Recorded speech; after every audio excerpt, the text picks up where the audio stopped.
Well, I tell you, I'm the mother of five grown sons, and I have three beautiful grandchildren. And two of those beautiful grandchildren are boys. And it's a really hard place. I mean, I think it's a hard road to hoe when you're in other countries.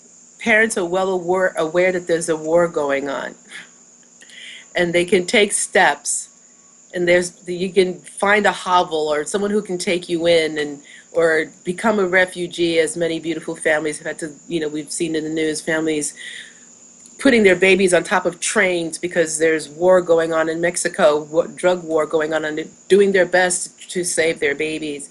uh, Black people are under such assault in this country on so many different levels.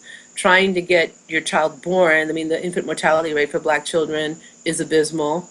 um, Trying to get your child properly educated, trying to keep your child alive till age 18, trying to keep your son, mostly, although black girls are shot too, but your son crucified by a cop because he got stopped at a red light.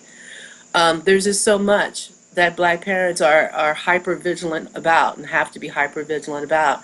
And even as I say all of that, I know this is as equally important a matter as all these other matters, that we must be hyper vigilant. We must try really hard as African American parents to not shut down and not give up. It's particularly stressful because uh, immunization is tied in significant ways to services that poor families need. And although black people are not the majority of people receiving services in this country, actually white people receive more services. There are more white people than black people, so just statistically that is true.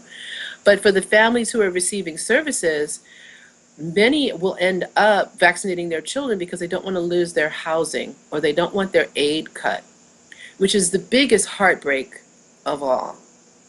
To think, okay, do I want a home, or do I roll the dice and hope that everything's okay for my kid so that we can have this home while we're struggling, while we're trying to rebuild ourselves or go through whatever we're going through as a poor family.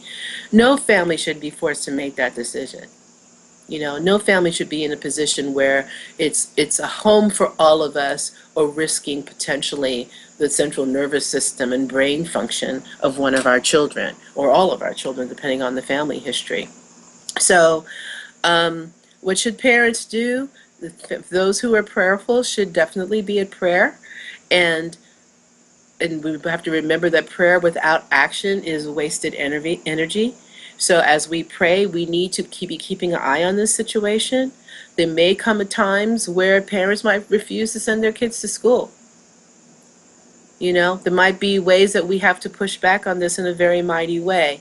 I was blessed to be in a meeting recently where Elaine Brown was present, and Elaine Brown's one of the founders of the Black Panther Party, and she was talking very clearly about that might be what parents need to do, because we have a mandate to keep our children healthy.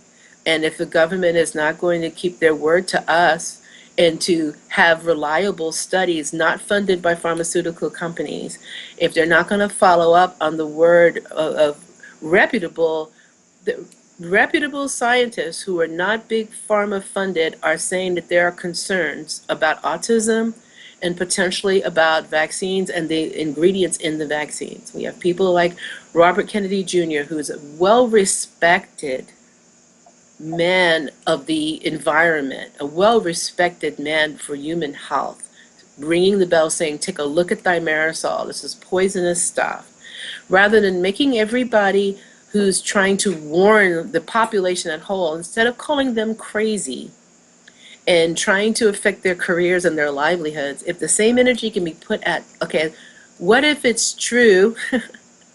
And what can we do to ensure safety and long life for all human beings? Again, I come back to the fact that we'd have to redo the way capitalism works in order for that to be so. But in the meantime, parents have to potentially be ready to push back really hard, because, once the bell is rung, once the child has received the injection and has a result, you can't pull back from that.